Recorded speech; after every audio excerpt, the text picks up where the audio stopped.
Bom dia a todos vocês, sejam bem-vindos a mais um encontro aqui do nosso Núcleo de Estudos Psicodinâmicos e hoje nós vamos começar a nossa leitura conjunta da obra de Jung com o livro Memórias, Sonhos e Reflexões, que é uma autobiografia muito bonita, né, escrita pelo próprio Jung aí no final de sua vida e que é um dos livros de entrada na obra dele. Então, nós temos um cronograma. Quem ainda não sabe como está esse cronograma, solicito que dá uma visitadinha lá na nossa página do Instagram, que é o @nucleo.estudos.psicodinâmicos, e lá vocês encontram um post, e nele tem todas as datas, os horários e os capítulos que nós vamos ler. Eu queria agradecer a presença de vocês, e nós vamos fazer a leitura hoje de duas sessões do livro, já que é o nosso primeiro encontro, o prólogo e o capítulo sobre a infância. Então nós vamos conduzir a leitura. Se você tiver aí com o seu livro, você acompanha junto, né? Quem estiver assistindo depois também pode acompanhar, e ao final da sessão a gente tece algumas considerações assim das nossas impressões, as nossas percepções sobre o que foi colocado aqui. Então vamos lá. Eu vou começar com o prólogo, então. Minha vida é a história de um inconsciente que se realizou. Tudo o que nele repousa aspira a tornar-se acontecimento, e a personalidade, por seu lado, quer evoluir a partir de suas condições inconscientes e experimentar-se como totalidade. A fim de descrever esse desenvolvimento, tal como se processou em mim, não posso servir-me da linguagem científica. Não posso me experimentar como um problema científico. O que se é, mediante uma intuição interior, e o que o homem parece ser, subspecie aeternitatis, só pode ser expresso através de um mito. Este último é mais individual e exprime a vida mais exatamente do que o faz a ciência, que trabalha com noções médias, genéricas demais, para poder dar uma ideia justa da riqueza múltipla e subjetiva de uma vida individual. Assim, pois, comecei agora, aos 83 anos, a contar o mito da minha vida. No entanto, posso fazer apenas constatações imediatas, contar histórias, mas o problema não é saber se são verdadeiras ou não. O problema é somente este: é a minha aventura, a minha verdade? Quando se escreve uma autobiografia, não se dispõe de qualquer medida, de qualquer base objetiva, a partir da qual se possa chegar a um julgamento. Não há possibilidade de uma comparação exata. Sei que, em muitos pontos, não sou semelhante aos outros homens, e, no entanto, ignoro o que realmente sou. Impossível comparar o homem a qualquer outra coisa. Ele não é macaco, nem boi, nem árvore. Sou um homem, mas o que isso significa? Como todos os outros entes, também fui separado da divindade infinita, mas não posso confrontar-me com nenhum animal, com nenhuma planta ou pedra. Só uma entidade mítica pode ultrapassar o homem. Como formar então sobre si mesmo uma opinião definitiva? Cada vida é um desencadeamento psíquico que não se pode dominar a não ser parcialmente. Por conseguinte, é muito difícil estabelecer um julgamento definitivo sobre si mesmo ou sobre a própria vida. Caso contrário, conheceríamos tudo sobre o assunto, o que é totalmente impossível. Em última análise, nunca se sabe como as coisas acontecem. A história de uma vida começa em um dado lugar, um ponto qualquer, de que se guardou a lembrança, e já, então, tudo era extremamente complicado. O que se tornará essa vida, ninguém sabe. Por isso a história é sem começo e o fim é apenas aproximadamente indicado. A vida do homem é uma tentativa aleatória. Ela só é um fenômeno monstruoso por causa de seus números e de sua exuberância. É tão fugitiva, tão imperfeita, que a existência de seres e seu desenvolvimento parece um prodígio. Isto já me impressionava quando era ainda um jovem estudante de medicina e julgava um milagre o fato de não ser destruído antes da minha hora. A vida sempre se afigurou uma planta que extrai sua vitalidade do rizoma. A vida propriamente dita não é visível, pois jaz no rizoma. O que se torna visível sobre a terra dura um só verão, depois fenece, aparição efêmera. Quando se pensa no futuro e no desaparecimento infinito da vida e das culturas, não podemos nos furtar a uma impressão de total futilidade. Mas nunca perdi o sentimento da perenidade da vida sob a eterna mudança. O que vemos é a floração, e ela desaparece, mas o rizoma persiste. Em última análise, só me parecem dignos de ser narrados os acontecimentos da minha vida, através dos quais o mundo eterno irrompeu no mundo efêmero. Por isso falo principalmente das experiências interiores. Entre eles figuram meus sonhos e fantasias, que constituíram a matéria original de meu trabalho científico. Foram como que uma lava ardente e líquida, a partir da qual se cristalizou a rocha que eu devia talhar. Diante dos acontecimentos interiores, as outras lembranças empalidecem. Viagens, relações humanas, ambiente. Muitos conheceram a história do nosso tempo e sobre ela escreveram. Será melhor buscá-la em seus escritos, ou então ouvir o seu relato. A lembrança dos fatos exteriores da minha vida, em sua maior parte, esfumou-se em meu espírito, ou então desapareceu.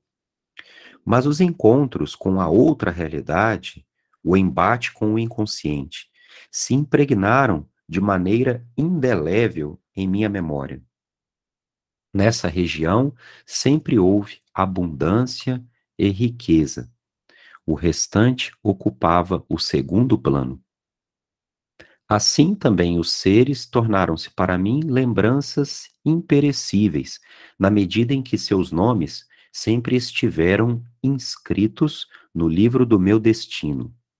Conhecê-los equivalia a um relembrar-me. Mesmo aquilo que em minha juventude, ou mais tarde, veio do exterior, ganhou importância, estava colocado sob o signo da vivência interior.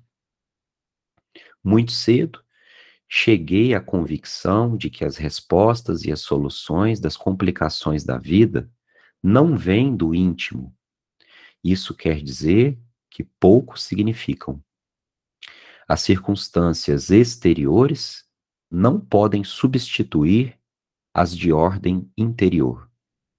Eis porque minha vida foi pobre em acontecimentos exteriores. Não me estenderei sobre eles, pois isso me pareceria vazio e imponderável.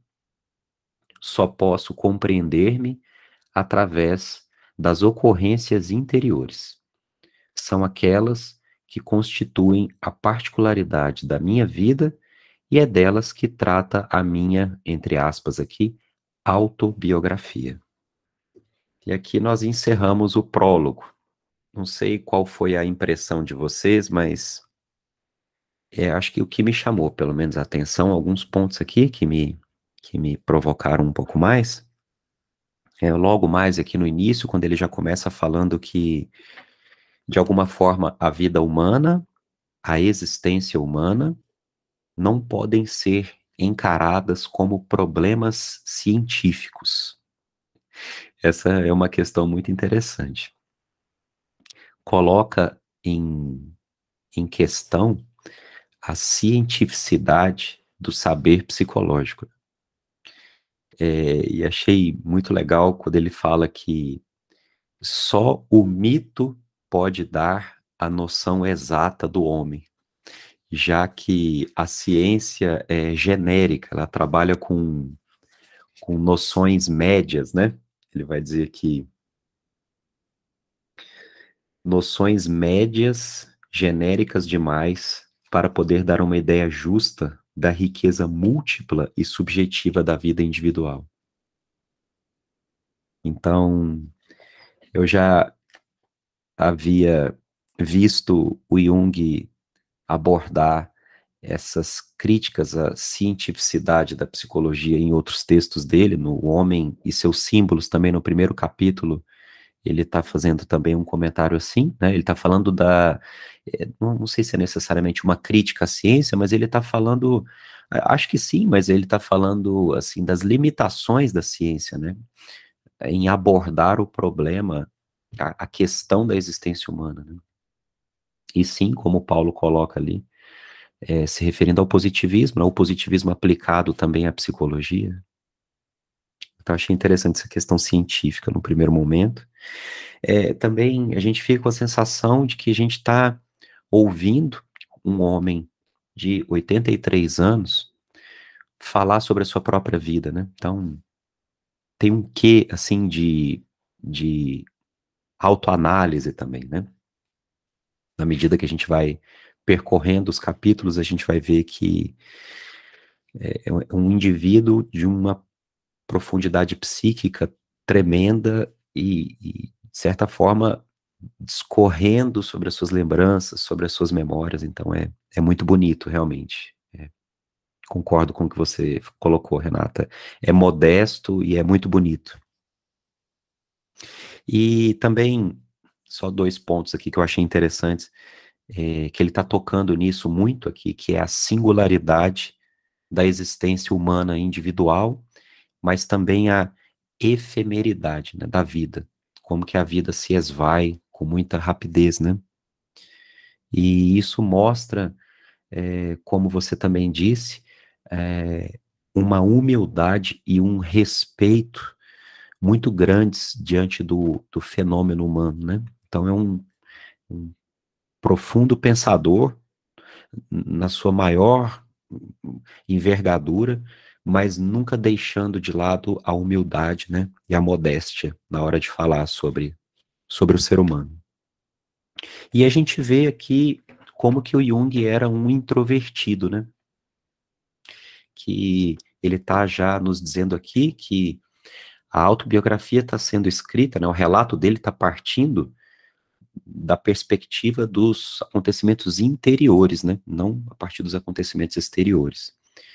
Então, o que fez sentido para ele no externo foi aquilo que internamente correspondeu a algo de valor para ele, né? Então, a perspectiva com a qual ele narra não é a de fora para dentro, mas a de dentro para fora, né?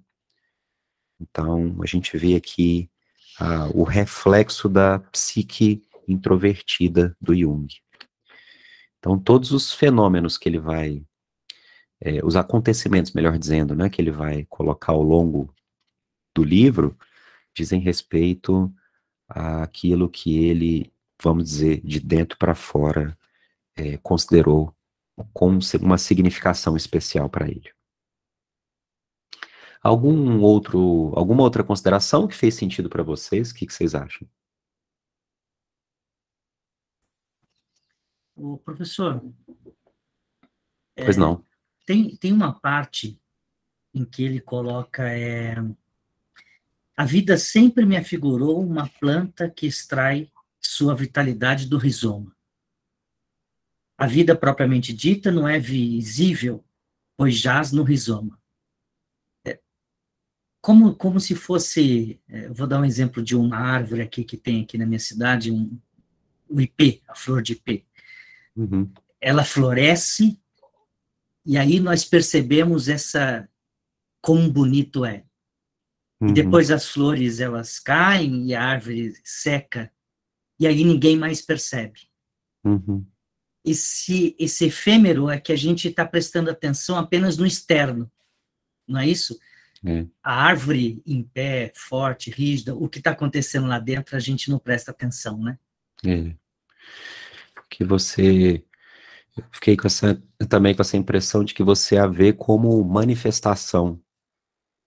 A vida é percebida como manifestação, em como ela se manifesta, né? Não talvez na sua essência, na sua origem, mas na forma como ela se manifesta, né? Na sua floração, né? E que é efêmera, né? Quer dizer, a vida persiste, mas a sua manifestação é efêmera, ela é fugaz, né? Então, ele diz aqui, quando se pensa no futuro e no desaparecimento infinito da vida e das culturas, não podemos nos furtar a uma impressão de total futilidade, mas nunca perdi o sentimento da perenidade da vida sob a eterna mudança. O que vemos é a floração, e ela desaparece, mas o rizoma persiste. Não sei se vocês ficaram com a impressão também de algo que é a efemeridade da existência pessoal versus a perenidade da vida. E acho que ele está falando aqui também como vida, aquilo que se refere às várias gerações de seres humanos, né? A vida como um todo, ela persiste. Porém, a florada é perene, né? Perdão, é efêmera, né? Vamos adiante. Infância. 6 meses após meu nascimento, 1875, meus pais mudaram-se de Caswell, cantão da Turgóvia, à beira do lago de Constança, e foram morar no presbitério do castelo de Laufen, que domina as quedas do Reno. Minhas primeiras lembranças começam mais ou menos a partir dos 2 ou 3 anos de idade. Lembro-me do presbitério, do jardim, da casa da Barrela, da igreja, do castelo, das quedas do Reno, do solar de Worth e da quinta do sacristão.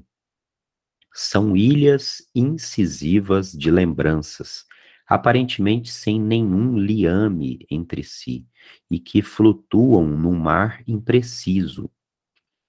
Surge aqui uma lembrança, talvez a mais remota da minha vida, e que, por isso mesmo, não é senão uma vaga impressão. Estou deitado num carrinho de criança à sombra de uma árvore. É um belo dia de verão, quente, céu azul. A luz dourada do sol brinca através da folhagem verde. A capota do carrinho está erguida. Acabo de acordar nessa radiante beleza e sinto um bem-estar indescritível. Vejo o sol cintilante através das folhas e flores das árvores. Tudo é colorido, esplêndido, magnífico.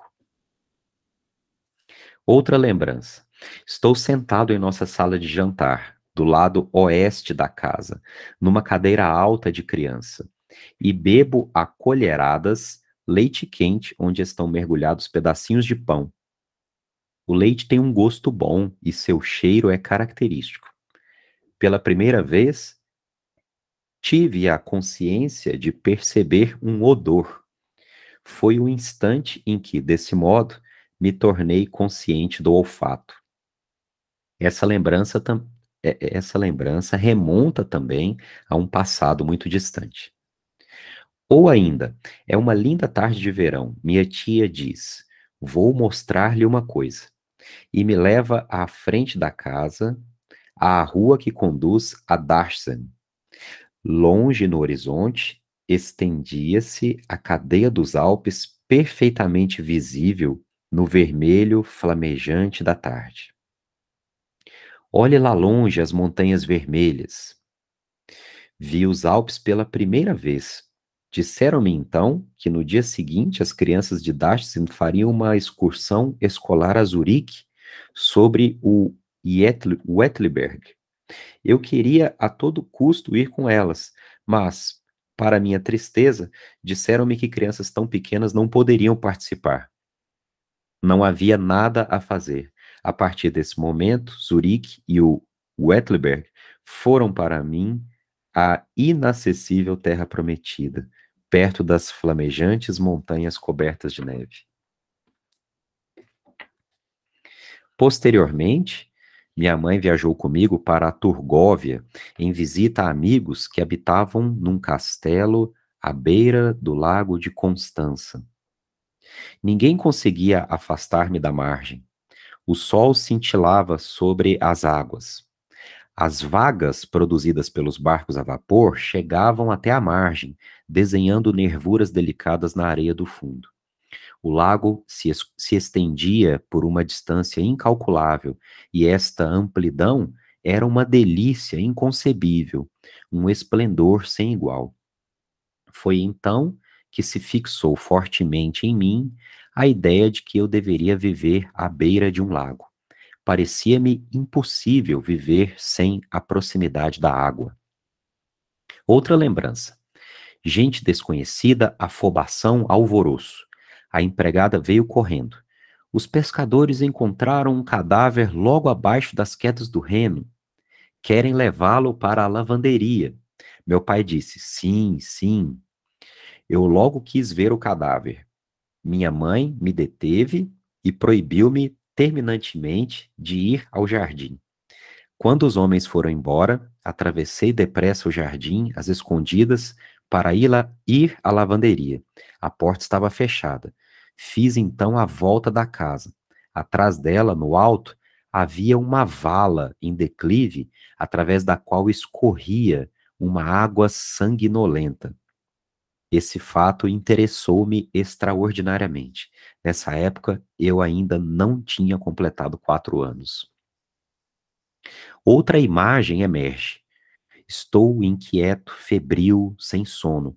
Meu pai me carrega nos braços, vai e vem no quarto, cantarolando velhas melodias de estudante. Lembro-me que uma delas me agradava particularmente e sempre me acalmava. Era a canção do soberano. Que tudo se cale e cada qual se incline. O começo era mais ou menos esse. Lembro-me até hoje da voz de meu pai cantando para mim no silêncio da noite. Eu sofria, segundo minha mãe me contou mais tarde, de um eczema generalizado. Obscuras alusões a dificuldades da vida conjugal de meus pais pairavam em torno de mim. Pode ser que minha doença se relacionasse com uma separação momentânea de meus pais, 1878. Minha mãe permanecera, então, durante vários meses, no hospital de Basileia e é presumível que tivesse adoecido em consequência de sua decepção matrimonial. Nessa época, uma tia, aproximadamente 20 anos mais velha do que minha mãe, cuidava de mim. A longa ausência de minha mãe me preocupava intensamente. A partir desse momento, a palavra amor sempre suscitava a desconfiança. O sentimento que associei com a palavra feminino foi, durante muito tempo, a desconfiança. Pai significava para mim integridade de caráter e fraqueza. Tal é a handicap com que comecei. Mais tarde, esta impressão inicial foi reconsiderada. Acreditei ter amigos e fui decepcionado por eles. Quanto às mulheres, embora desconfiasse delas, nunca fui por elas decepcionado. Durante a ausência de minha mãe, nossa empregada também se ocupava de mim. Sei ainda como me erguia nos braços e o modo pelo qual eu apoiava a cabeça em seu ombro. Tinha cabelos negros e pele azeitonada. Era muito diferente de minha mãe.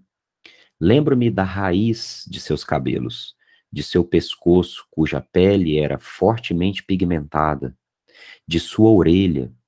Tudo isso parecia estranho e, ao mesmo tempo, singularmente familiar. Era como se ela não pertencesse à minha família, mas unicamente a mim. Mas de um modo incompreensível, estava como que ligada a coisas misteriosas que eu não podia compreender. O tipo dessa moça tornou-se mais tarde um dos aspectos da minha ânima. Ao seu contato, eu experimentava o sentimento de alguma coisa insólita e, ao mesmo tempo, desde a muito conhecida. Tal era a característica dessa figura, que foi mais tarde para mim a quintessência do feminino. Na época da separação de meus pais, emerge ainda outra imagem-lembrança. Uma jovem muito bonita, amável, de olhos azuis e cabelo louro, me conduz num dia azul de outono, levando-me sobre áceres e castanheiros dourados. Caminhávamos ao longo do Reno, abaixo da queda, perto do solar de Worth. O sol brilhava através da ramagem. O chão estava juncado de folhas de ouro. Esta jovem que eu admirava, perdão, esta jovem que admirava meu pai, seria mais tarde minha sogra. Só a revi quando eu tinha 21 anos. São estas as lembranças exteriores. Seguem-se agora acontecimentos incisivos, perturbadores, dos quais guardo apenas uma recordação obscura e fragmentária. Uma queda do alto da escada, uma cabeçada violenta na quina de um aquecedor. Lembro-me ainda da dor e do sangue. Um médico veio dar os pontos no ferimento da cabeça, cuja cicatriz era visível até meus últimos anos de ginásio. Minha mãe contou-me que certa vez, tendo ido com a empregada até a ponte das Quedas do Reno, na direção de Neuhausen, caíra de repente e uma das minhas pernas escorregou sob o gradil. A empregada só teve tempo de me agarrar e puxar para trás. Esses fatos parecem indicar uma tendência inconsciente para o suicídio, ou uma forma de resistência funesta à vida no mundo. Nessa época, eu sentia angústias vagas durante a noite. Aconteciam coisas estranhas. Ouvia-se incessantemente o estrondo abafado das quedas do Reno. Toda a região em torno era perigosa. Homens se afogavam, um cadáver despencara do alto sobre as rochas. No cemitério vizinho, o sacristão cava um buraco, revolvendo uma terra parda. Homens negros e solenes, de fraque, chapéus de uma altura incomum e sapatos pretos e lustrosos, carregavam um caixão negro. Meu pai está presente, em seu traje de pastor luterano, e fala com voz ressoante. Mulheres choram. Parece que enterram alguém no fundo da cova. Depois, certas pessoas que antes estavam entre nós subitamente desaparecem. Ouço dizer que foram enterradas, ou que o Senhor Jesus as chamou para junto de si.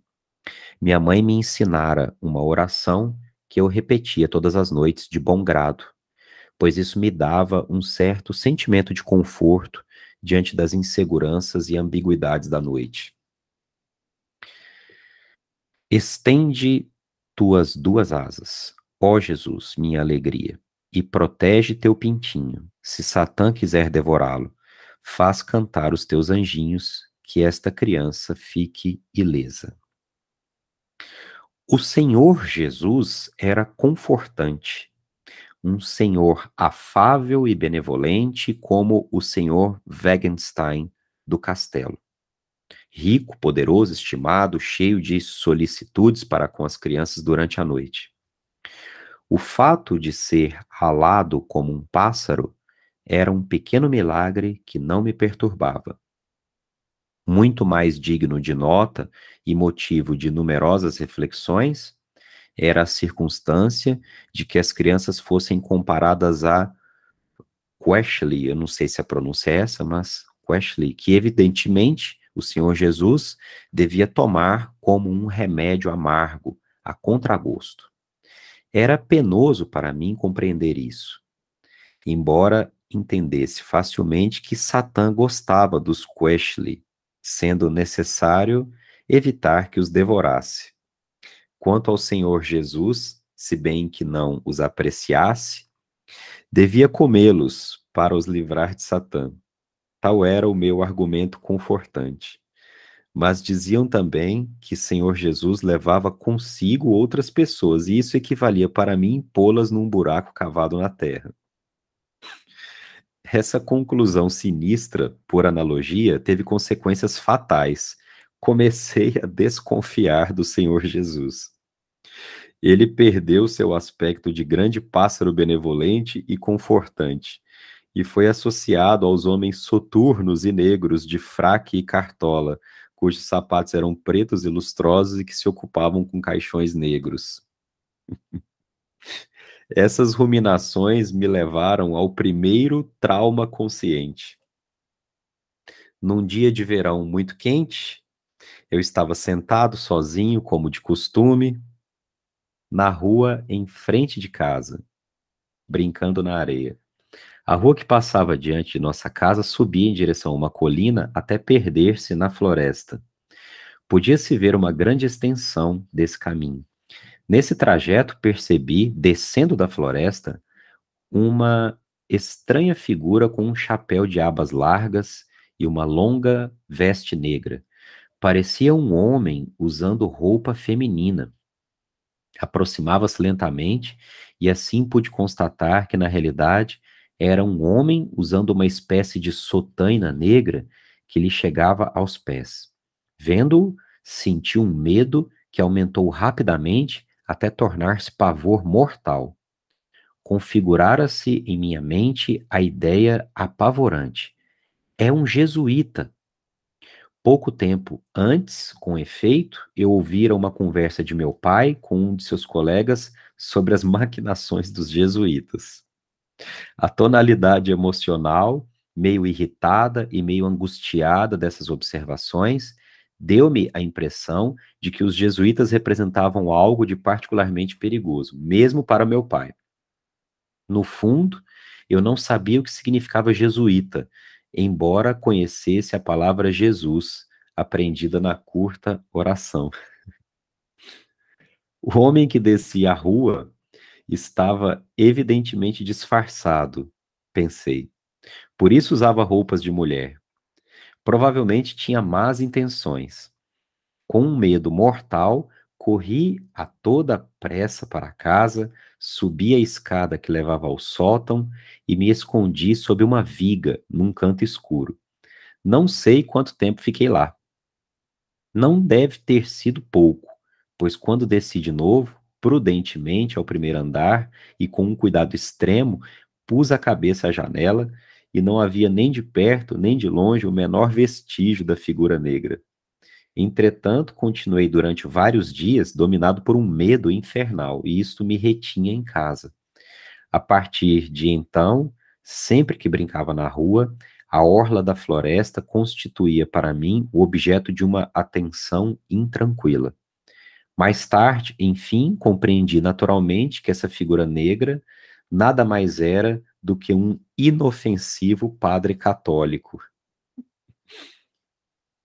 Mais ou menos na mesma época, eu não poderia dizer com absoluta certeza se foi antes do acontecimento relatado, tive o primeiro sonho de que me lembro e que, por assim dizer, me ocupou durante toda a vida. Eu tinha então 3 ou 4 anos. O presbitério fica isolado, perto do castelo de Laufen e atrás da quinta do sacristão, estende-se uma ampla campina. No sonho, eu estava nessa campina. Subitamente descobri uma cova sombria, retangular, revestida de alvenaria. Nunca a vira antes. Curioso, me aproximei e olhei seu interior. Vi uma escada que conduzia ao fundo.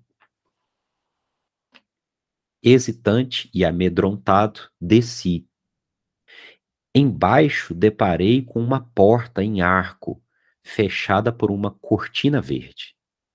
Esta era grande e pesada, de um tecido adamascado ou de brocado, cuja riqueza me impressionou.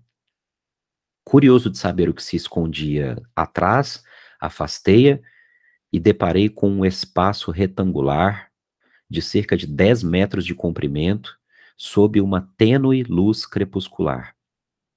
A abóbada do teto era de pedra e o chão de azulejos. No meio da entrada até um estrado baixo, estendia-se um tapete vermelho. A poltrona era esplêndida, um verdadeiro trono real, como nos contos de fada. Sobre ele, uma forma gigantesca quase alcançava o teto. Pareceu-me primeiro um grande tronco de árvore. Seu diâmetro era mais ou menos de 50 ou 60 centímetros, e sua altura aproximadamente de uns 4 ou 5 metros.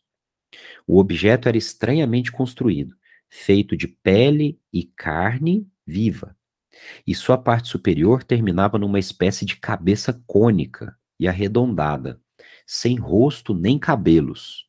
No topo, um olho único, imóvel, fitava o alto. O aposento era relativamente claro, se bem que não houvesse qualquer janela ou luz. Mas sobre a cabeça brilhava uma certa claridade.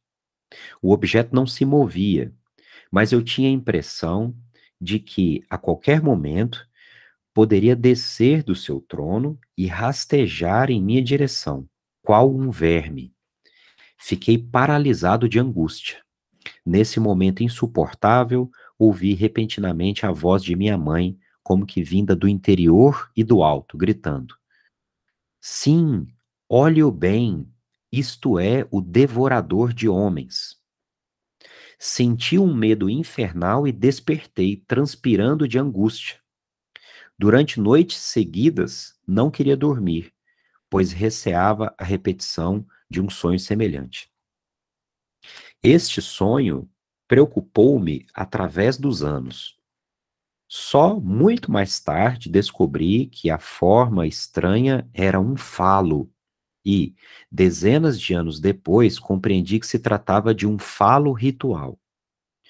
Nunca cheguei a saber se minha mãe, no sonho, pretendera dizer: Isto é o devorador de homens, ou isto é o devorador de homens. No primeiro caso, teria querido significar que não era Jesus ou o jesuíta, o devorador de crianças, mas o falo. No segundo, que o devorador de homens é representado de um modo geral pelo falo. Portanto, o sombrio Senhor Jesus, o jesuíta e o falo seriam idênticos.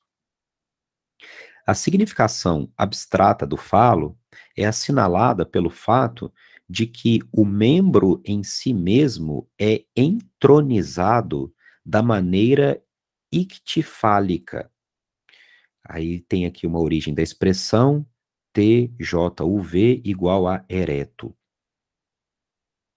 A cova na campina representava, sem dúvida, um túmulo. O próprio túmulo é um templo subterrâneo, cuja cortina verde lembra a campina e representa aqui o mistério da terra coberta de vegetação verdejante. O tapete era vermelho sangue. De onde provinha a abóbada? Ter-me-iam levado a Munó, o torreão de Schaffhouse? É pouco provável, pois eu tinha apenas 3 anos. Assim, pois, ao que parece, não se tratava de um resíduo de lembranças. A origem da representação do ictifalo, anatomicamente exata, também é problemática. A interpretação do orificium uretrae, ou orifício uretral, como o olho, com uma aparente fonte de luz sobre ele, indica a etimologia de falo, que aqui vem de, lendo aqui literalmente, jalo, com um V maiúsculo, igual a luminoso, brilhante. O falo desse sonho parece, em todo caso, um deus subterrâneo, que é melhor não mencionar.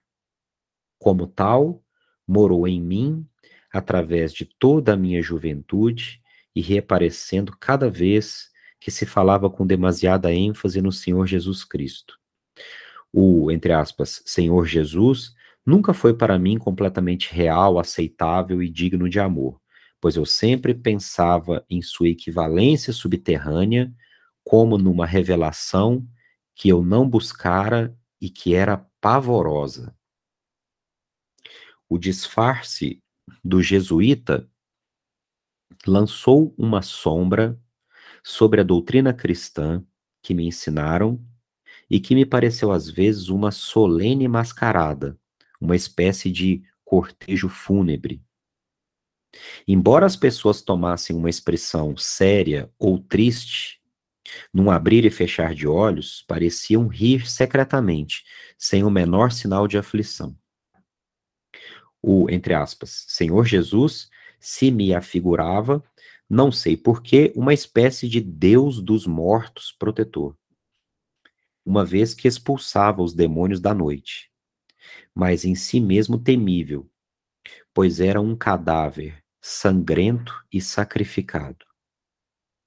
Seu amor e sua bondade, incessantemente louvados diante de mim, pareciam-me suspeitos, pois aqueles que me falavam do bom Senhor Jesus eram principalmente pessoas de fraque negro, sapatos reluzentes, e que sempre me lembravam os enterros. Ou seja, né, os colegas de meu pai e 8 tios, todos pastores. Eles me infundiram angústia durante muitos anos, sem falar nos padres católicos que apareciam eventualmente e que me lembravam o jesuíta que me apavorava. Estes mesmos jesuítas tinham causado ao meu pai temor e irritação.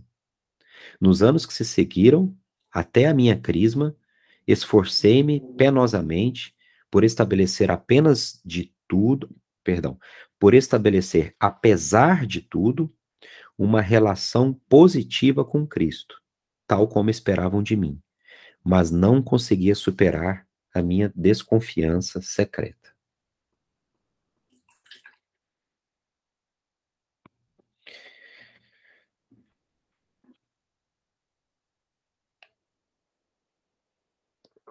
Efetivamente, toda criança tem medo do homem de negro, mas não era esse o ponto essencial da minha experiência.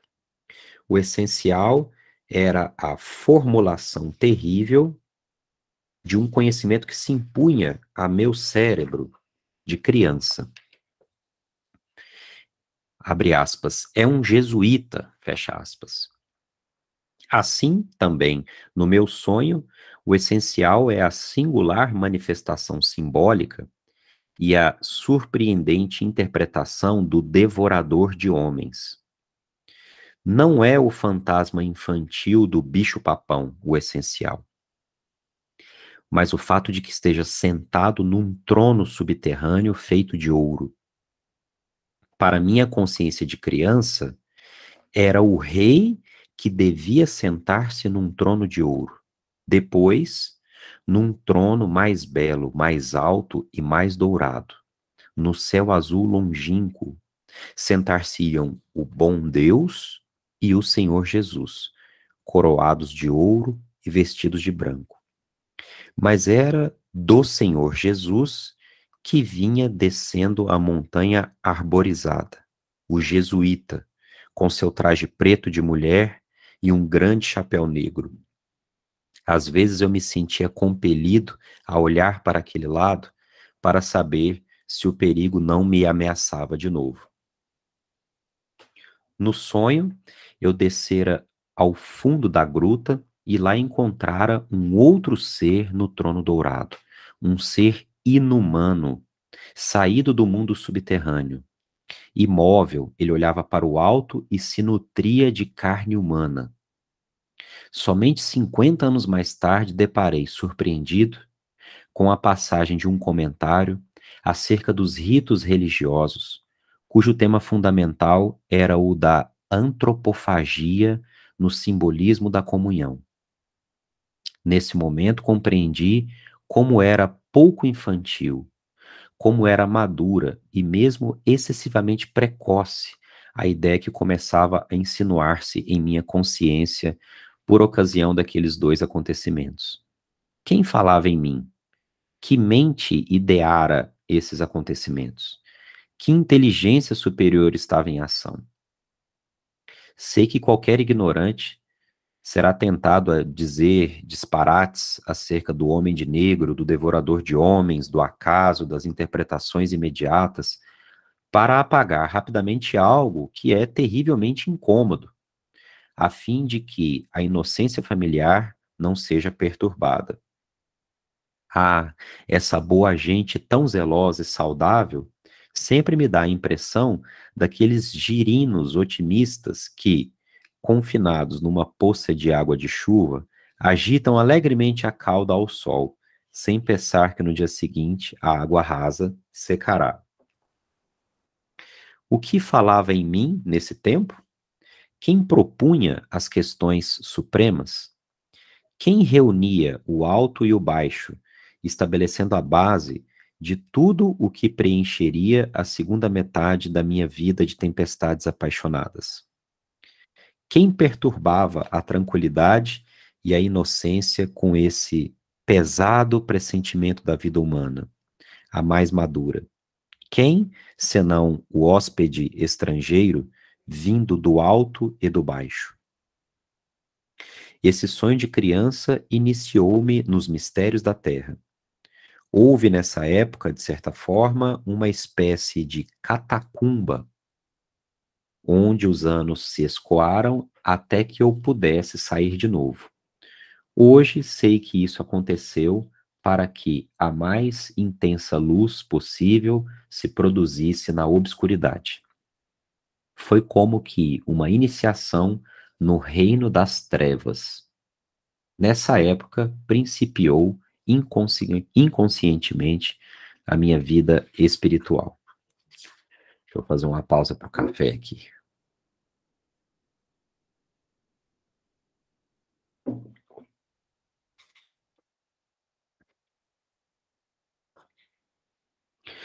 Não me lembro mais de nossa mudança para Klein-Huningen, perto de Basileia, em 1879.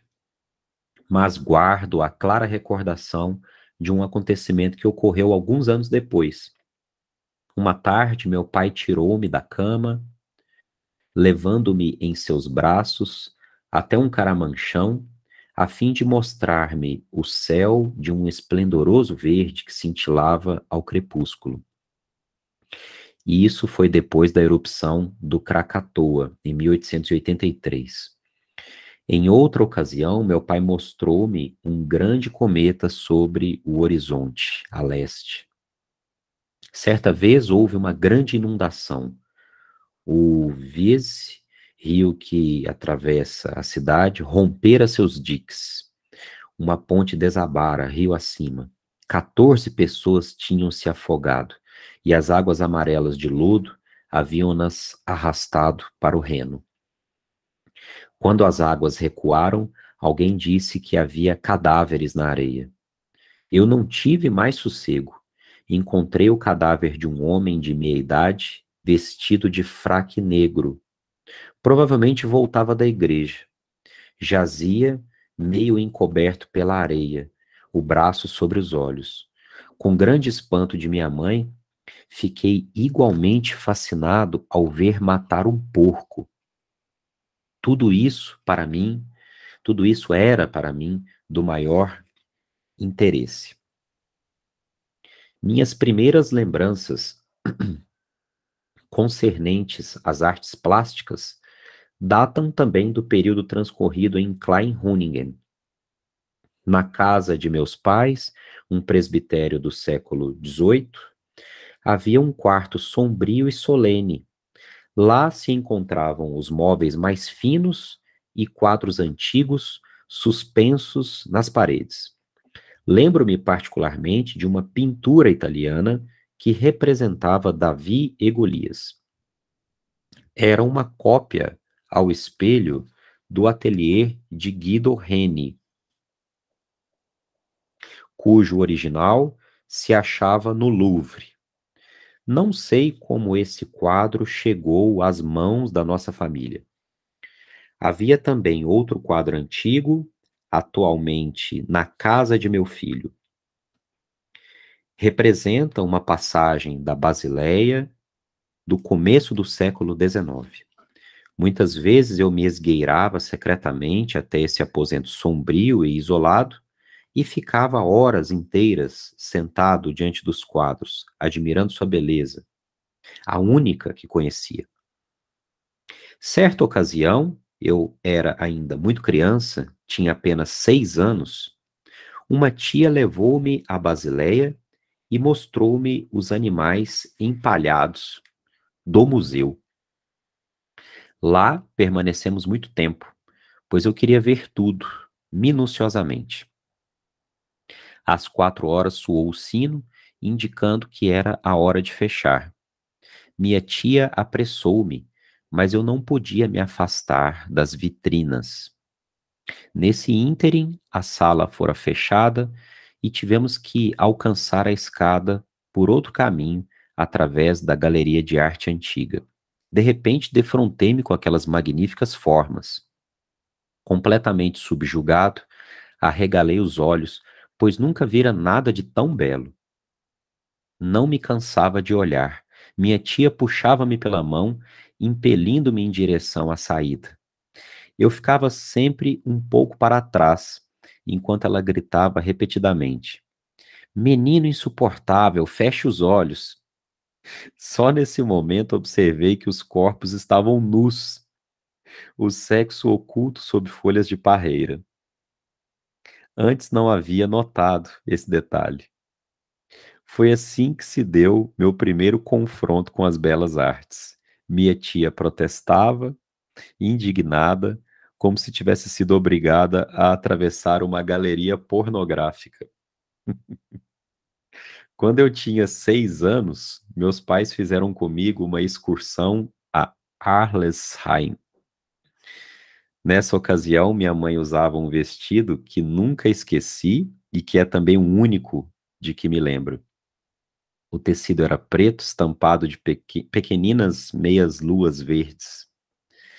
Nessa lembrança longínqua, minha mãe aparece como uma mulher jovem e esbelta. Nas outras lembranças, é sempre mais idosa e corpulenta. Ao chegarmos perto de uma igreja, minha mãe disse: Esta é uma igreja católica. Minha curiosidade mesclada de angústia impeliu-me a fugir para espiar de perto seu interior através da porta aberta. Eu mal percebera os grandes círios sobre o altar ricamente adornado. A Páscoa estava próxima. Quando, repentinamente, tropecei num degrau e bati o queixo num pequeno estrado de ferro que servia para limpar a sola dos sapatos. Sei apenas que meu ferimento sangrava muito quando meus pais me ergueram. Eu estava num estado de espírito singular. Por um lado, envergonhava-me de ter atraído sobre mim a atenção dos fiéis por causa dos meus gritos. E por outro, tinha a sensação de haver cometido algo de proibido. Jesuítas, Cortina Verde, mistério do devorador de homens. Então é isso a Igreja Católica, que diz respeito aos jesuítas. Por culpa deles eu tinha tropeçado e gritado. Durante anos, nunca pude entrar numa igreja católica sem sentir um medo secreto de sangue, de tombos e de jesuítas. Tal era o ambiente e a atmosfera que cercavam essas igrejas. Entretanto, elas sempre me fascinaram. A proximidade de um padre católico era, se possível, ainda mais desagradável. Só aos 30 anos, quando entrei na Catedral Santo Estevão, em Viena, pude sentir, sem experimentar qualquer desconforto, o que era a Mater Ecclesia. Aos 6 anos comecei a estudar latim com meu pai. Não me desagradava ir à escola. O estudo era fácil para mim. Eu estava sempre adiantado em relação aos outros. Antes de frequentá-la, eu já sabia ler. Mas ainda me lembro do tempo em que, não o sabendo, atormentava minha mãe para que me lesse o Orbis Pictus, as imagens do universo. Antigo livro para crianças, no qual havia descrição de religiões exóticas, particularmente as da Índia. As imagens de Brahma, de Vishnu, de Shiva, me inspiravam um interesse inesgotável. Minha mãe contou-me mais tarde que eu sempre voltava a elas. Olhando-as, eu experimentava o sentimento obscuro de um parentesco com a minha, entre aspas, revelação originária, sobre a qual nada dissera a ninguém. Trata-se de um segredo que eu não devia trair. Indiretamente, minha mãe confirmava esta ideia, pois o tom de leve desprezo com que se referia aos pagãos não me escapava. Eu sabia que ela reprovaria com horror a minha revelação e não queria expor-me a uma tal injúria. Este comportamento nada infantil prendia-se, por um lado, a uma grande sensibilidade e vulnerabilidade, e, por outro, de um modo todo particular, à grande solidão da minha primeira juventude. Minha irmã era 9 anos mais nova do que eu. Eu brincava só e a meu modo. Infelizmente não consigo lembrar-me de que brincava. Só sei que não queria ser perturbado. Mergulhava com fervor no brinquedo e não podia suportar que me observassem ou julgassem. Sei, porém, que dos 7 aos 8 anos brincava apaixonadamente com cubos de madeira, construindo torres que depois demolia com volúpia, provocando, entre aspas, tremores de terra. Dos 8 aos 11 anos, desenhava uma infinidade de quadros de batalhas, cercos, bombardeios, combates navais. Depois enchia um caderno inteiro de borrões de tintas, cujas interpretações fantásticas me divertiam. Gostava muito da escola, pois nela encontrara os companheiros que durante tanto tempo me haviam faltado. Descobri também outra coisa que provocou em mim uma estranha reação. Antes de contá-la, queria mencionar o fato de que a atmosfera noturna começara a adensar-se. Toda espécie de mistérios angustiosos e indecifráveis pairava no ar. Meus pais dormiam separados. Eu dormia no quarto de meu pai. Da porta que conduzia ao quarto de minha mãe vinham influências inquietantes. De noite, minha mãe tornava-se temível e misteriosa. Uma noite, vi sair de sua porta uma figura algo luminosa, vaga, cuja cabeça se separou do pescoço e planou no ar, como uma pequena lua. Logo apareceu outra cabeça, que também se elevou. Esse fenômeno repetiu-se umas 6 ou 7 vezes. Eu tinha sonhos de angústia, com objetos ora grandes, ora pequenos. Assim, por exemplo, uma bolinha distante aproximava-se pouco a pouco, tornando-se enorme, esmagadora, ou então fios telegráficos, onde havia pássaros pousados, tornavam-se incrivelmente espessos. Minha angústia ia aumentando até que eu despertava. Se bem que esses sonhos se relacionassem com a preparação fisiológica da adolescência, havia tido um prelúdio em torno dos meus 7 anos, época em que sofri de pseudocrup, com acesso de sufocação. Durante essas crises, ficava de costas na cama, inclinado para trás, e meu pai me sustinha. Um círculo azul brilhante, do tamanho da lua cheia, e onde se moviam formas douradas que eu tomava por anjos, pairava sobre mim. Essa visão aliviava a angústia da sufocação cada vez que esta ocorria. Mas a angústia reaparecia nos sonhos. Creio que um fator psicogênico desempenhou em tudo isso um papel decisivo. A atmosfera começava a tornar-se irrespirável. Eu não gostava absolutamente de ir à igreja. A única exceção era o dia de Natal.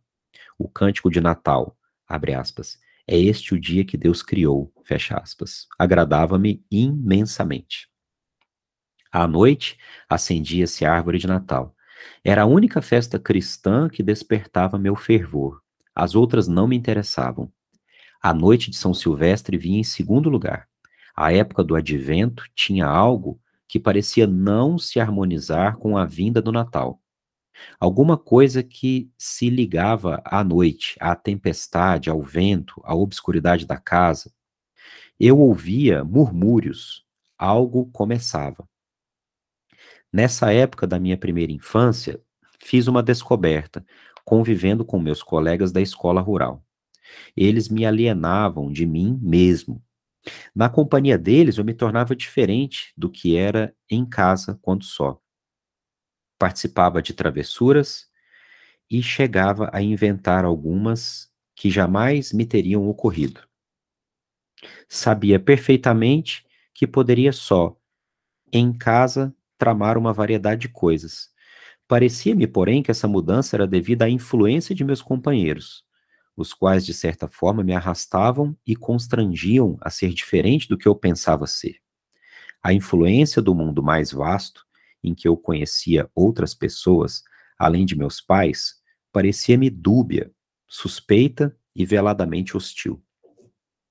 Fui percebendo cada vez mais a beleza do claro mundo diurno em que, abre aspas, a luz dourada do sol brinca através da folhagem verde. Mas eu me sentia à mercê de um inelutável mundo de sombras, cheio de perguntas angustiantes e irrespondíveis. É verdade que a oração noturna me assegurava uma proteção ritual, concluindo o dia e me introduzindo convenientemente na noite e no sono. Mas um novo perigo me espreitava durante o dia. Era como se eu sentisse e temesse um desdobramento de mim mesmo. Minha segurança interna estava ameaçada. Lembro-me de que nessa época, de meus 7 aos 9 anos, gostava de brincar com fogo. Em nosso jardim havia uma velha parede construída com blocos de pedra, com grandes blocos de pedra, cujos interstícios formavam vazios curiosos. Com a ajuda de outras crianças, eu costumava manter uma pequena fogueira acesa dentro deles. O fogo devia arder, entre aspas, sempre. Portanto, era necessário alimentá-lo continuamente. Devíamos unir nossos esforços a fim de juntar a madeira necessária. Ninguém, senão eu, tinha licença para cuidar diretamente do fogo. Meus companheiros podiam acender outras fogueiras em outros buracos, mas elas eram profanas e não me diziam respeito. Só meu fogo era vivo e tinha um evidente caráter sagrado. Durante muito tempo, esse foi o meu brinquedo preferido. Em frente dessa parede, havia uma encosta na qual ficava encravada uma pedra um pouco saliente, a minha pedra. Às vezes, quando estava só, sentava-me nela e então começava um jogo de pensamentos que seguia mais ou menos este curso. Eu estou sentado nesta pedra. Eu em cima, ela embaixo. Mas a pedra também poderia dizer eu e pensar, eu estou aqui neste declive e ele está sentado em cima de mim. Surgia então a pergunta: sou aquele que está sentado na pedra ou sou a pedra na qual ele está sentado? Esta pergunta sempre me perturbava. Eu me erguia, duvidava de mim mesmo, meditando acerca de quem seria o quê. Isto não se esclarecia, e minha incerteza era acompanhada pelo sentimento de uma obscuridade estranha e fascinante. O fato indubitável era que essa pedra tinha uma singular relação comigo. Eu podia ficar sentado nela horas inteiras, enfeitiçado pelo enigma que ela me propunha. 30 anos mais tarde, encontrei-me de novo no flanco dessa colina. Já era casado, tinha filhos, uma casa, um lugar no mundo, a cabeça cheia de ideias e projetos, e repentinamente redescobri em mim a criança que acende uma fogueira cheia de significações secretas, que se senta numa pedra sem saber se ela é a pedra ou se a pedra é ela. Lembrei-me bruscamente da minha vida em Zurique e ela me pareceu estranha, como uma mensagem vinda de outro mundo e de outro tempo. Isto era simultaneamente terrível e cheio de sedução. O mundo da minha infância, no qual eu acabava de mergulhar, era eterno e dele eu fora arrancado, precipitado num tempo que ia rolando incessantemente e se afastando cada vez mais. Tive que me desviar à força desse lugar para não comprometer o meu futuro. E esse momento é inesquecível, pois iluminou à maneira de um relâmpago o caráter de eternidade da minha infância. A significação dessa eternidade manifestou-se muito cedo, por volta de meus 10 anos. Minha divisão interior, minha insegurança no vasto mundo, levaram-me a um empreendimento incompreensível naquela época. Utilizei um estojo amarelo laqueado de guardar canetas, que tinha uma pequena fechadura, desses comumente usados pelos alunos da escola primária. Dentro dele havia uma régua. Na extremidade dela esculpi um homenzinho de cerca de 6 centímetros de comprimento, com fraque, cartola e sapatos lustrosos. Tingi-o com tinta preta, destaquei-o da régua e o pus no estojo, onde lhe preparara um pequeno leito. Fiz-lhe também um casaquinho com um retalho de lã. Coloquei perto dele um seixo no reno, polido, alongado, escuro, que eu pintara de várias cores com aquarela, de maneira que a parte inferior e a parte superior ficassem separadas. Guardei o seixo muito tempo no bolso de minhas calças. Era a pedra dele. Tudo isso constituía um grande segredo que, no entanto, eu não compreendia.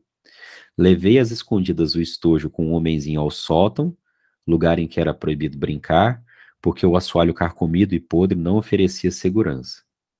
Escondi-o numa viga de madeira, de madeiramento, e era uma grande satisfação para mim pensar que ninguém o veria. Sabia que ninguém poderia encontrá-lo lá, que ninguém poderia descobrir e destruir o meu segredo. Sentia-me seguro e a sensação penosa de divisão interna desapareceu. Em todas as situações difíceis, quando fazia algo errado, quando a minha sensibilidade era ferida, ou quando a irascibilidade de meu pai e a saúde precária de minha mãe me oprimiam, eu pensava no meu homenzinho cuidadosamente deitado, coberto, em sua pedra polida, caprichosamente pintada. De vez em quando, com intervalos de semanas, e unicamente quando estava certo de que ninguém poderia me ver, subia às escondidas até o sótão. Lá, junto às vigas, abria o estojo e contemplava o homenzinho e sua pedra.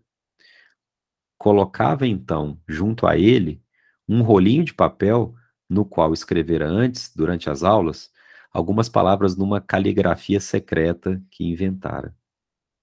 Em tiras de papel, cobertas de uma escrita compacta, que eu enrolava e entregava à guarda do homenzinho.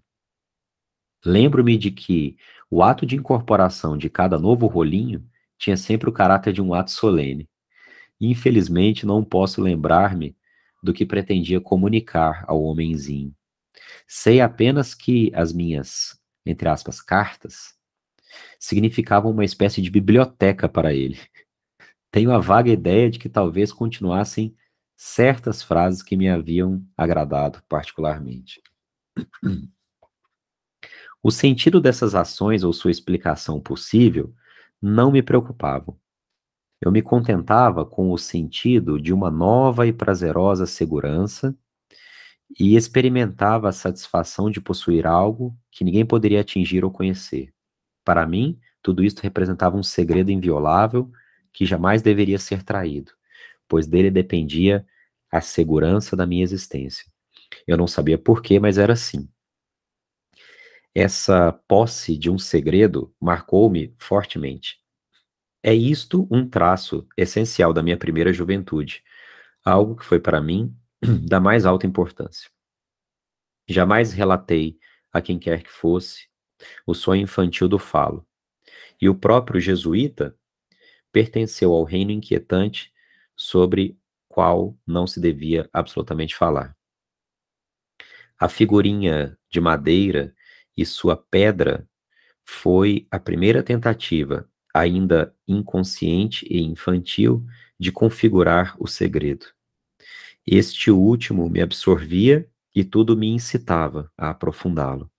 Sem que eu soubesse, entretanto, a que desejava dar expressão.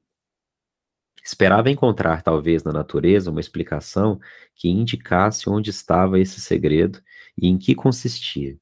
Foi nessa época que aumentou meu interesse pelas plantas, pelos animais e pelas pedras. Buscava continuamente algo de misterioso. Na minha consciência, eu era religioso, cristão, embora com uma restrição. Abre aspas, mas não é exatamente assim, fecha aspas. Ou então perguntava a mim mesmo, o que acontece com aquilo que se encontra sob a terra? E quando me inculcavam doutrinas religiosas, ou me diziam, isso é bonito, isso é bom, eu pensava no íntimo, sim, mas existem coisas diferentes e muito misteriosas, e isso as pessoas não sabem. O episódio do homenzinho talhado na madeira, que durou 1 ano, foi o apogeu e fim da minha infância. Esqueci-me depois totalmente desse fato até meus 35 anos. Foi então que, da névoa da infância, surgiu de novo com clareza imediata esse fragmento de lembrança.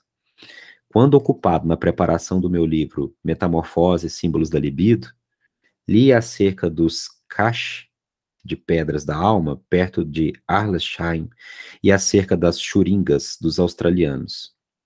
Descobri, subitamente, que eu fizera uma imagem muito precisa de tais pedras, se bem que nunca tivesse visto antes qualquer reprodução delas.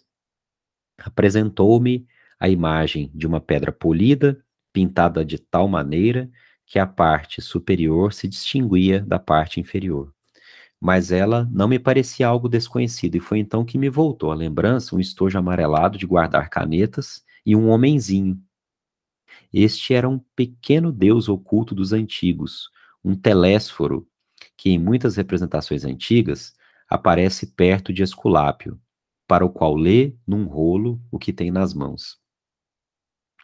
Com o retorno dessa lembrança, fui, pela primeira vez, levado à ideia de que existem elementos arcaicos na alma, que não penetraram na alma individual a partir de uma tradição qualquer.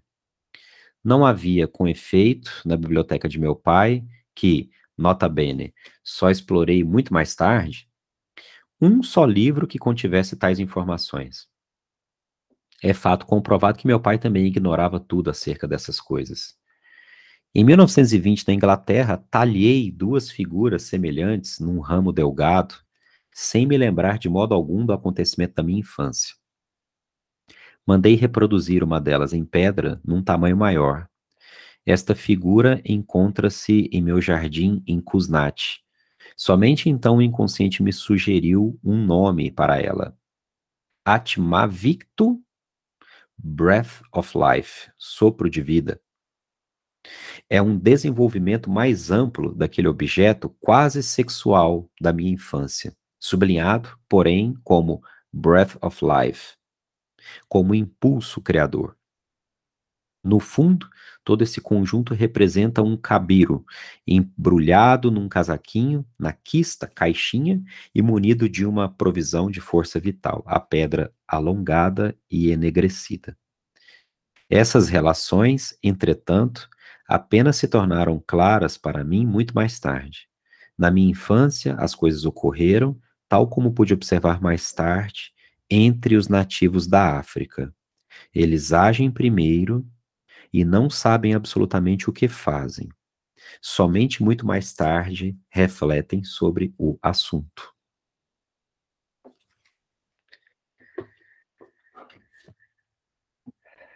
Muito bem. É lindo, né? Tomar um cafezinho aqui.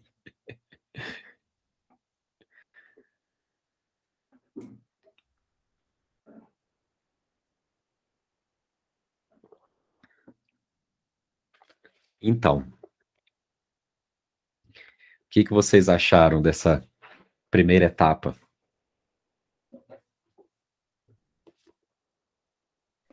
Professor, eu não conheço nada, né, de, de Jung, estou tendo contato agora pela primeira vez. É, Mas eu percebi tudo muito simbólico, né? é, Tudo uma construção muito simbólica, tudo muito lúdico, assim, é. à medida, né? E a linguagem também é uma linguagem poética, uma linguagem extraordinária, né? Uhum, E os uhum, relatos que ele faz no início aí, né? Da forma como era passado para ele, né? A visão do religioso, do sagrado, e a forma como ele simbolizou isso. uhum, E muitas vezes uhum. é assim que acontece com a gente, né? As coisas nos são passadas de uma forma e nós simbolizamos de outra maneira, né? E a É, partir da forma como nós simbolizamos é que isso vai penetrar em nós e vai trazer, né, provavelmente consequências para as nossas vidas, é, né? é verdade.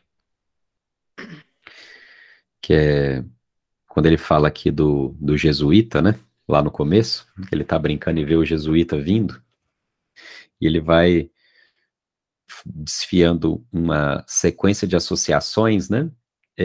Do preto com o sepultamento de cadáveres, também com a fala crítica do pai, que era pastor luterano, a respeito dos jesuítas, né? Então ele vai transferindo esses conteúdos, né, para aquela imagem e achei interessante também que depois ele vai, ao mesmo tempo que essa imagem o assombrava, mas despertava nele um fascínio muito grande também, né? Parecia assim, um magnetismo, um fascínio muito grande junto com o medo. E quando ele vai talhar esse bonequinho, né? Que ele talha esse pequeno jesuíta, põe no estojinho e guarda lá escondido numa viga, né? Mas leva para ele os pergaminhos, as cartas, né?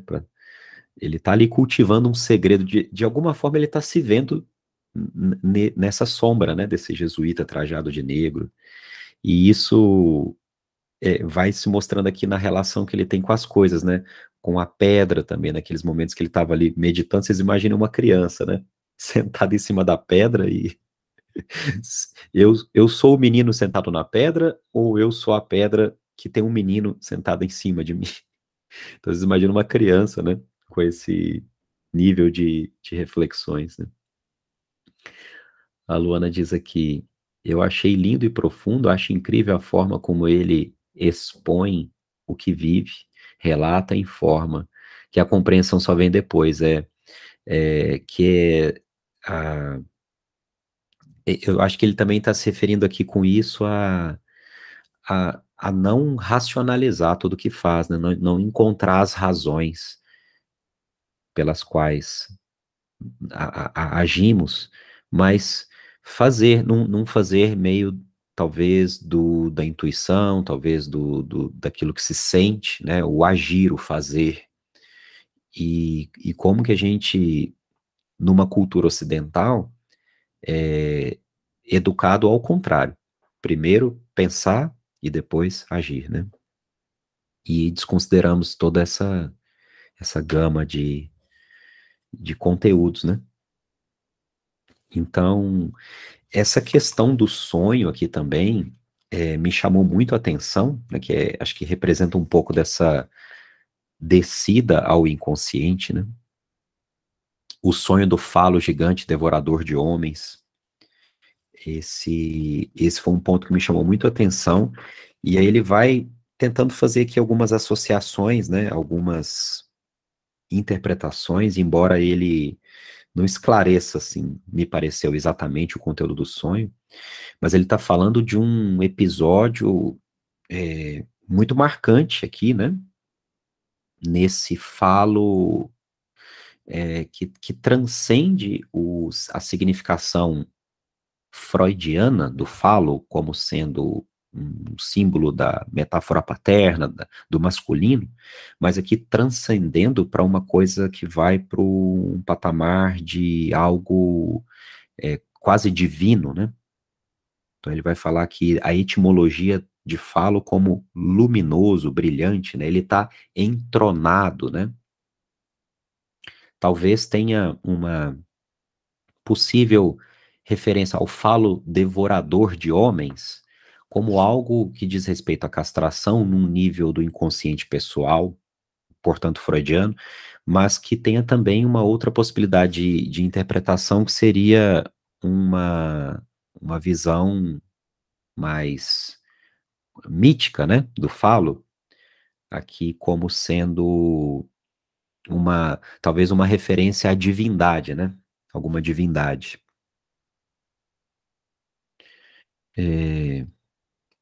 Faz lembrar também a figura mítica figura mitológica de Cronos, né? Devorador de homens. Aquele que devorava os próprios filhos, né? Que é uma associação com o tempo também, já que Cronos é o deus do tempo. Então, tem muitos aspectos aqui. Acho que, assim, bem de um modo geral, o que me chamou também a atenção, num momento que ele fala aqui também, que ele não se lembra das brincadeiras que ele tinha quando criança, né? Mas e que na presença dos meninos, dos amigos dos meninos, ele era diferente do que ele era. Então ele não lembra muito desse brincar externo, do que ele brincava, né, com o que ele brincava, mas ele lembra muito do que aconteceu com ele, né, dos sonhos, das fantasias. Então é aquilo que ele nos disse no prólogo, né, de que a história é narrada a partir de uma perspectiva interna, não de uma perspectiva externa. Em um momento ou outro que os acontecimentos externos aparecem aqui, né, como essa questão das enchentes, algumas catástrofes que ocorreram aqui, mas é tudo realmente o que se passa internamente com ele. E também me chamou a atenção a curiosidade dele a respeito da morte, né? O tempo todo ele está falando desses cadáveres que apareceram no rio, dos afogamentos, né? E o fascínio que ele tinha a respeito da morte. Isso também me chamou um pouco a atenção.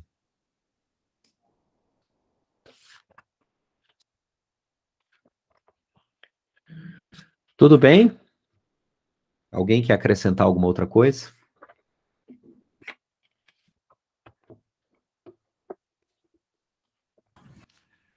O professor, eu só queria colocar aqui que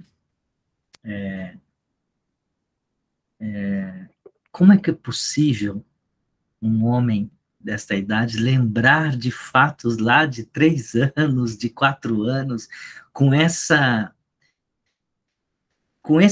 forma? Quer dizer, é claro que se a gente sentar e se posicionar para isso, criar um ambiente para isso, as coisas vão vir, talvez devagar, mas as coisas vão vir. Mas se eu parar e pensar que nos meus 3 anos de idade, eu não vou conseguir muita coisa, a não ser que tenha um ambiente próprio para isso. Quer dizer, olhar para dentro, no momento de que ele não podia ser importunado, não podia ter gente batendo na porta, não podia ter, né? Ele teve que olhar assim, e aí isso me faz lembrar, em 2 momentos, me fez lembrar uma coisa que diferente da leitura de Jung, me fez lembrar, por exemplo, de Santo Agostinho. Santo Agostinho tem uma obra, o senhor conhece, que é a Confissões, e em Confissões tem uma parte que ele fala da lembrança, em que ele cita assim, lembrei-me que havia esquecido, lembrei-me que esqueci. Ele está lembrando de algo que ele havia esquecido. É isso aqui. Só que o esquecimento, na verdade, está real, tá dentro, né? Por isso, essa é uma leitura de dentro para fora. Não esqueceu. É isso que é a ironia da introspecção. É impressionante, fabuloso. Bom, fantástico. Até como que algumas coisas que estão aqui, como essa história do homenzinho da pedra, ele vai se lembrar aos 35 anos, né? Então, como se tivesse, isso que você falou, uma espécie de um véu, né? Quer dizer, a lembrança está lá. Você sabe dela. Ela só não está acessível. Então, algo acontece, você desvela e você reconecta. Mas isso é possível, de fato, eu acho que concordo com vocês, quando há um olhar para si, né? E aí você falou das condições, né? De fato, me parece que é necessário um isolamento para se produzir um relato desses. E coisa que a vida moderna não tem nos permitido muito, né? Porque o tempo todo tem algo nos puxando para fora. É difícil a gente conseguir, às vezes, se reservar e refletir sobre o que acontece dentro de nós. O tempo todo as coisas estão nos pedindo atenção. E a gente vive muito desconectado de si. Então a gente se surpreende mesmo, assim, quando lê algo assim, porque é uma vida muito diferente, acho que da que a gente tá mais acostumado a viver, né? Fantástico. E é tremendo também quando ele diz que ele conseguia ir além, né, do que aquilo que traziam para ele. Isso é legal, né? Quando alguém dizia isso é assim, isso é dessa forma, na sua introspecção, na sua reflexão, na sua maneira de simbolizar, de perceber o mundo, ele acabava falando, não, mas existe outras, né? Existe outras coisas, existe, né, que às vezes ninguém conhece, ninguém sabe, mas há mais por trás dessa beleza e há mais por trás do mistério do que aquilo que se consegue ver ou racionalizar, né, de uma forma muito muito superficial, né? É algo mais profundo. Então é lindo isso, né? Essa linguagem É poética. engraçado, interessante que quando se trata de coisas sabidas pelas pessoas, pelas outras pessoas, ele se distingue, né? Então ele fala assim, mas tem outras coisas muito mais interessantes e que ninguém sabe. Aí ele tem interesse pelos mistérios. Mas quando se trata de coisas da natureza, ele meio que se mescla a elas, né? Com a questão da pedra, a questão do fogo, né? De manter o fogo sagrado ali, o fogo secreto. Então, assim, ficou me parecendo que quando se trata da relação com pessoas, ele gosta de se perceber diferente, distinto dos outros, mas nas coisas assim, vamos dizer assim, daquilo que é da natureza, ele parece que se dissolve, assim, às vezes até se confunde um pouco. Ou no campo do sonho, da fantasia, né? Então, achei interessante também. Assim, percebe assim, uma necessidade de se ver diferente das outras pessoas, de se reconhecer como distinto dos outros, né? Não pertencer. o professor, eu também, a Ivanilda falou e me veio à mente um autor que eu acho que é o oposto aqui do Jung, mas que fez uma trajetória, o René Descartes. Oposto no sentido de ser cartesiano, de ser, né? Uhum. Mas o Descartes, ele fez um movimento, a certa altura da vida dele, que também através dos sonhos, pelo menos de alguns sonhos, mas ele fez um movimento de olhar para trás de tudo que ensinaram a ele e colocar em julgamento e começar a partir de agora, através desse julgamento, através de uma razão, que na visão dele era o certo, isso está lá nas paixões da alma, está né? Uhum. E fazer um julgamento das coisas as quais ele havia aprendido, quer dizer, colocar em xeque. Daí chegar à verdade filosófica, que é o penso, logo existo e tal. Eu penso que o Jung está olhando e retomando todas as suas lembranças, e retomar todas as suas lembranças é olhar, existe outra forma de enxergar as coisas além destas. Uhum. Será que essa comparação pode... Não sei. Parece que sim, né? Um relembrar e ressignificar, talvez, né? Acho que em algum momento aqui ele vai falar que não importa tanto se o que ele está lembrando é verdade ou não, mas se é a minha verdade. Bom, gente, eu acho que por hoje acho que podemos concluir a nossa leitura e queria agradecer vocês pela participação. É muito mais prazeroso e rico quando a gente lê em grupos, né? E a gente pode partilhar um pouco das nossas impressões. Então se torna um processo assim muito mais instigante, né? E nós temos o cronograma, como eu falei no início do encontro, que está naquele post lá do nosso perfil do Instagram. E o nosso próximo encontro é amanhã, inclusive. Eu sei que eventualmente não é possível para todo mundo participar, né? Por conta dos horários, por isso que eu escolhi horários assim, manhã, tarde, noite, para possibilitar, né, várias opções. Mas o próximo encontro é amanhã, às 8h30, estudando o capítulo Anos de Colégio. E aí, quem não puder participar, mas depois quiser acompanhar pelo YouTube, pode acompanhar, nós vamos continuar debatendo. Vamos em frente, vamos percorrer toda essa leitura, aproveitar as nossas férias para revisar esse grande pensador. Eu queria agradecer a todos vocês pela participação, pela companhia na leitura, foi ótimo estar acompanhado de vocês. E até a próxima, muito obrigado, até a próxima leitura. Um Obrigada. abraço, ótimo dia para vocês, gente. Para você também, um abraço.